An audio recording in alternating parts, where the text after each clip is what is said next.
बिस्मिल्लाहिर्रहमानिर्रहीम। अस्सलाम वालेकुम नाज़रीन, आप मेरा यूट्यूब चैनल देख रहे हैं। मैं इमरान ख़ान हूँ।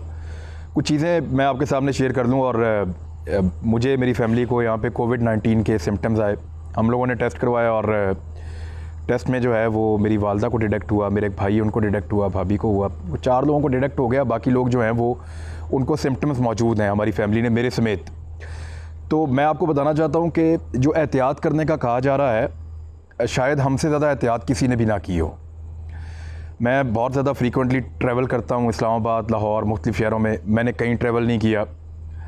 हमारी फैमिली ने इस मरतबा ईद पे किसी किस्म की कोई शॉपिंग नहीं की। पिछले 3-3.5 महीने से हमारे घर में से कोई भी दुकान तक नहीं गया चल के। जो सामान हमारे घर में आता है वो 2-2, 3-3 दिन बाहर पड़ा रहता है। और जो ड्राइवर लेकर आता है या कोई बंदा लेकर आता है वो डिक्की में ही गाड़ी की पड़ा रहता है। 3 दिन 4 दिन के बाद उसको प्रॉपर सफाई करवाने के बाद हम सामान को घर के अंदर लेके जाते हैं। हमारे घर के अंदर पिछली तरफ से हमने एक सीढ़ियाँ हैं, वहाँ से ऊपर एक वॉशरूम है, उसको रखा हुआ है कि जब कोई शख्स को बहुत ज़रूरी बाहर जाना पड़ जाए, जैसे कि मैं टीवी चैनल पे प्रोग्राम करने के लिए जाता था और वहाँ पे भी हम पूरी एहतियात करते थे। तो प्रोग्राम करने के बाद जब मैं वापस आता था तो यहाँ से पिछली तरफ से वो सीढ़ियाँ चढ़ के मेरे घर की बैक साइड से ऊपर जो बाहर एक वॉशरूम बना हुआ है वहाँ पे जाके प्रॉपर नहा के कपड़े चेंज करके, जो पुराने कपड़े हैं उनको वो धोने वाले एरिया में डाल के, और वो घर में नहीं आते जब तक प्रॉपर तरीके से धुल नहीं जाते। और धोने के भी SOP हमने तब्दील किए हुए थे। और वहाँ से पूरा वायरस फ्री अपनी तरफ से होके तो फिर मैं घर में दाखिल होता था। मेरे अलावा बाकी लोग तो घर से बाहर गए ही नहीं। बहुत शादो नादर कोई बहुत एमरजेंसी में किसी को जाना पड़ा तो कोई गया, लेकिन वो भी बड़ी एहतियात के साथ। तो हम लोगों ने बड़ी ज़बरदस्त एहतियात की है इन 3 महीनों के अंदर। लेकिन इसके बावजूद वायरस जो है वो जो हमारे घर तक पहुंचा, कोविड-19, और मेरी वालदा को हुआ। फिर उनमें सिम्टम्स थे तो हमने बुलाया टेस्ट करने के लिए। फिर बाद में जो गवर्नमेंट के टेस्ट हैं उनके अंदर रिज़ल्ट ठीक नहीं आ रहा था, प्राइवेट टेस्ट करवाए तो फिर हमें क्लियर हो गया कि किस किस को कोरोना हो गया। 4 लोगों के पॉजिटिव आए, बाकियों के अभी हमने टेस्ट नहीं कराए लेकिन उनमें सिम्टम्स मौजूद हैं। तो ये सिचुएशन अब हमारे साथ है। इससे ज़्यादा तो कोई एहतियात नहीं कर सकता। लोग तो बाहर बाज़ारों में घूम रहे हैं, लोग तो बाहर सड़कों पे मौजूद हैं, लोग तो अपने रोज़मर्रा के काम कर रहे हैं। वो कैसे बचेंगे अगर हम नहीं बचे तो? यानी एहतियात करने के बावजूद नहीं बचे। मैं आपको बताऊं, शेख रशीद साहब मुझे मिले थे ईद से पहले। वो कह रहे थे बिल्कुल मज़ा नहीं आ रहा, ना रोज़ों का मज़ा आ रहा है, ना ईद आने वाली है उसका कुछ पता चल रहा है। मैंने कहा जी क्यों? कहते मैं किसी से मिलता ही नहीं हूँ। शेख रशीद साहब ने अपने आप को आइसोलेट किया हुआ था तकरीबन, उनको भी हो गया।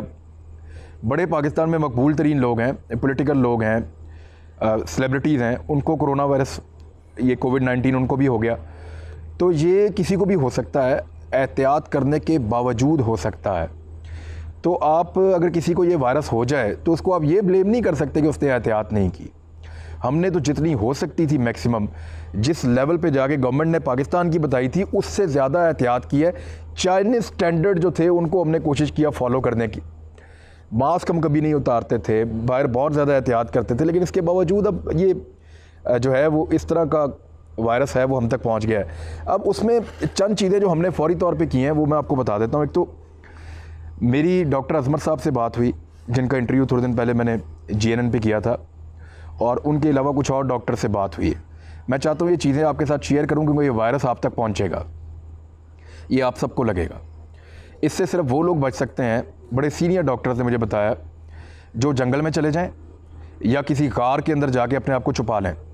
शहरों में या देहातों में रहने वाले लोग इससे बच नहीं सकते।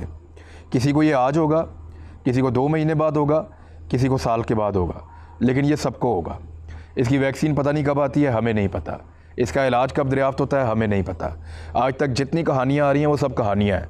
लेकिन ये ज़रूर है कि जिस बंदे को ये हो जाता है उसके दोबारा इफ़ेक्ट होने के चांसेस बहुत कम होते हैं। उसके अंदर एक इम्यूनिटी डेवलप हो जाती है, उसके अंदर एक एंटीवायरस जो है वो बॉडीज़ बन जाती हैं जो इसके साथ खुद ही लड़ती हैं और दोबारा ये इफ़ेक्ट नहीं होता। बंदरों के ऊपर जो तजर्बा किया गया था, जब वो सेहतयाब हो गए तो उनको दोबारा जब वायरस लगाया गया तो उनमें एंटीबॉडीज़ थी, तो दोबारा वो बीमार नहीं हुए। वहाँ से ये चीज़ क्लियर हुई थी। और इंसानों में भी ये रिपोर्ट बहुत कम हो रहा है, और उसके ऊपर भी अभी रिसर्च चल रही है कि जिन पे रिपोर्ट हो रहा है वो क्या पहले उनके टेस्ट ठीक हुए थे या गलत हुए थे। अब सबसे पहली चीज़ ये है कि हम लोग भी जब एकदम घर में पता चला तो सारे टेंशन में आ गए थे, थोड़ा सा चिड़चिड़ा माहौल बन गया था। लेकिन मेरी आप सबसे ये गुजारिश है कि बिल्कुल टेंशन में ना आए, आपने पैनिक नहीं करना। अगर आपको पता चले कि आप कोविड-19 आपका पॉजिटिव है तो कोई ज़रूरत नहीं है आपको यहाँ पे पैनिक करने की। मैक्सिमम लोग आपके वैसे ही निकल जाएंगे। मेरे अंदर इसके सिम्टम्स मौजूद हैं, मुझे बुखार चढ़ता है बार बार, बुखार ज़्यादा भी हो जाता है, जिस्म दर्द होता है, सर में शदीद दर्द होता है और बहुत ज़्यादा थकावट और एंग्जाइटी इस किस्म की कैफियत रहती है। खाने पीने को भी इतना दिल नहीं करता, आपको जायका महसूस नहीं होता खाने पीने का। तो ये आपको ये सिम्टम्स आएंगे, लेकिन इसके बावजूद आप कोशिश करें कि आप पैनिक ना करें, बिल्कुल रिलैक्स करें। और आप रिलैक्स रहेंगे तो आप इसमें से निकल जाएंगे। क्योंकि याद रखिएगा कि जितना आप पैनिक करेंगे, जितनी आप टेंशन लेंगे, उतनी आपकी इम्यूनिटी डाउन जाएगी। क्योंकि इम्यूनिटी एक ऐसी चीज़ है, जितनी बेहतर होगी उतनी जल्दी आप इसमें से निकल जाएंगे, और ये जितनी आपकी वीक होगी उतनी देर आप इसमें फंसे रहेंगे और ये आपके लिए उतना ही ख़तरनाक रहेगा। तो इम्यूनिटी को ऊपर लाने के लिए सबसे पहले तो आप टेंशन बिल्कुल ना लें, पैनिक ना करें। दूसरी चीज़ जो है वो आप ये करें कि नींद अपनी पूरी करें हर हाल में। मैक्सिमम सोना है आपने, नींद आपको रिलैक्स करती है। जब आप सो जाते हैं तो डॉक्टर्स ने मुझे ये बताया, मैं क्योंकि इसके ऊपर अब ये आ जो गई मेरे घर में, तो मैं इस पर रिसर्च कर रहा था। मैंने बहुत सारे लोगों से बात भी की है, डॉक्टर से भी बात की है, सीनियर डॉक्टर से बात की है, डॉक्टर अजमत जिनको आपने टॉप ट्रेंड उनका चल रहा है सोशल मीडिया पे, उनसे बात की है। उन्होंने कहा जब आप सो रहे होते हैं तो आपकी बॉडी के अंदर जो रफूगरी का काम होता है या जो डेवलपमेंट का काम होता है वो बहुत तेज़ होता है। आपकी बॉडी आपको ठीक ज़्यादा बेहतर अंदाज में कर रही होती है जब आप सो रहे होते हैं। तो जो एंटीबॉडीज़ आपके अंदर बनती है वो जब आप रिलैक्स होते हैं, सो रहे होते हैं, तो वो ज़्यादा बेहतर बनती हैं।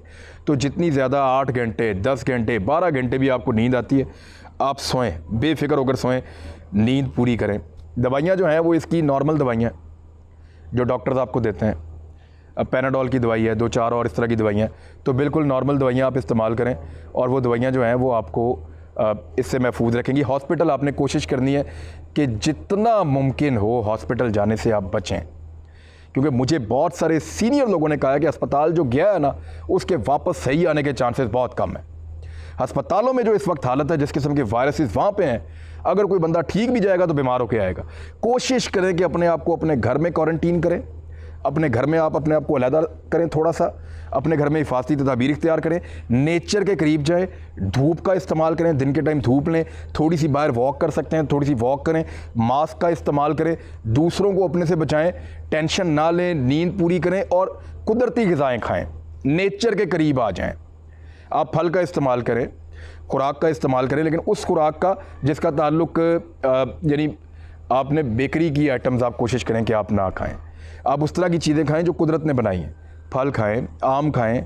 आप ये डॉक्टर साहब ने उस दिन भी बताया था कि आप इस्तेमाल करें, खुबानी इस्तेमाल करें, आम इस्तेमाल करें, केला इस्तेमाल करें, सेब इस्तेमाल करें, ये चीज़ें आप खाएं। तरबूज खाएं, खरबूजा आप इस्तेमाल करें, तो ये फल आपकी इम्यूनिटी को जो है वो बढ़ाएंगे। खुश्क मेवा आप इस्तेमाल कर सकते हैं तो वो करें, और जो डॉक्टर बताए उसके मुताबिक आप थोड़ी बहुत दवाई खाएं।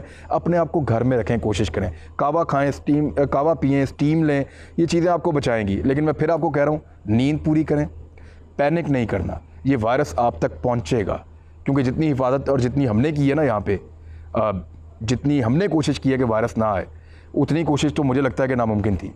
लेकिन इसके बावजूद ये वायरस हमारे घर तक आया, तो ये आप तक भी आएगा, खुदा ना खास्ता, लेकिन आप इसमें महफूज रहेंगे इंशाअल्लाह। अपना ख्याल रखिएगा। अल्लाह हाफ़िज़।